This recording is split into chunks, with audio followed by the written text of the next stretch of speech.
When it comes to being a Christian, there's quite a lot of questions which you will get asked, but a question which you'll get asked the most by atheists is, how do you know that the Bible is reliable? Almost always you'll get asked by two people, somebody who genuinely wants to know and somebody who wants to push you into a theological mishap, and here's what I mean by that. If you start talking to them about the manuscripts, yeah, that proves the reliability of the Bible, but it doesn't prove the reliability of Jesus Christ. Therefore, you need to provide evidence of Jesus Christ. Once you start talking about historians, yeah, you've proved the reliability of the existence of Jesus Christ, but not within his miracles. It's an issue not of evidence, but of convenience. They want you to provide pictures knowing that pictures didn't exist during that time. They want you to provide medical records knowing that medical records were not provided during that time. And then once you start talking about the fact that there are other historic events that happen not with Jesus Christ, but with other figures that have the same amount of evidence as Jesus Christ, they will start pulling up the fact that it's a widely accounted thing by many different people. And if you start talking about the 100 eyewitnesses, they'll talk about the fact that eyewitnesses are not reliable. So how do I counter this? How do I address the issue while providing evidence for Jesus Christ? Well, the answer is you can't actually defend every single point of this, and here's what I mean by that. Human beings have a completely different definition of Jesus Christ than anything outside of our earth. Things that are miraculous, things that cannot yet be explained by science. If I explain the fact that I was healed of depression, usually people just called that a God fallacy, saying that I fill in the gaps with anything supernatural just because I can't yet explain it. There is no amount of reasoning you can give an individual who thinks like this, because there is nothing which you can say that is not just a fallacy. I can talk about the fact that there are indeed people who accounted for these sort of events without being Matthew, Mark, Luke, and John, without writing in the Bible or anything like that, just normal people who saw what Jesus Christ did. But once again, this is still an eyewitness account. There is physically nothing in which you can give these people to satisfy that quench. The reality is, you can simply not explain the supernatural because it is indeed a matter of faith, and some people will only receive that faith through events of tribulation, which will happen very soon. I myself used to be a nihilistic atheist, and during that period of time, I was only able to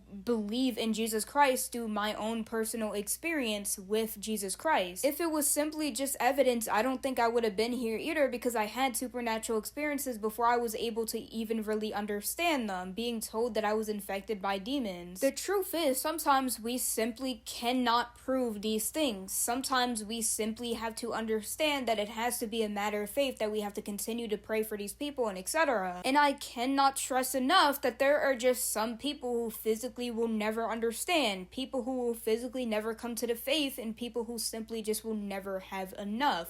You can provide them enough evidence, you can provide them supernatural experiences, it will all be anecdotal. And I say that because it is literally recorded within the Bible that the disciples used to ask for evidence even when they witnessed Jesus provide the evidence right in front of them. But because of the fact that I'm quoting the Bible right now, people will simply just not trust me. I will be an unreliable narrator as long as I live, because the evidence I provide is based on conviction, based on experience, and not based on what they call evidence and what they believe to be evidence.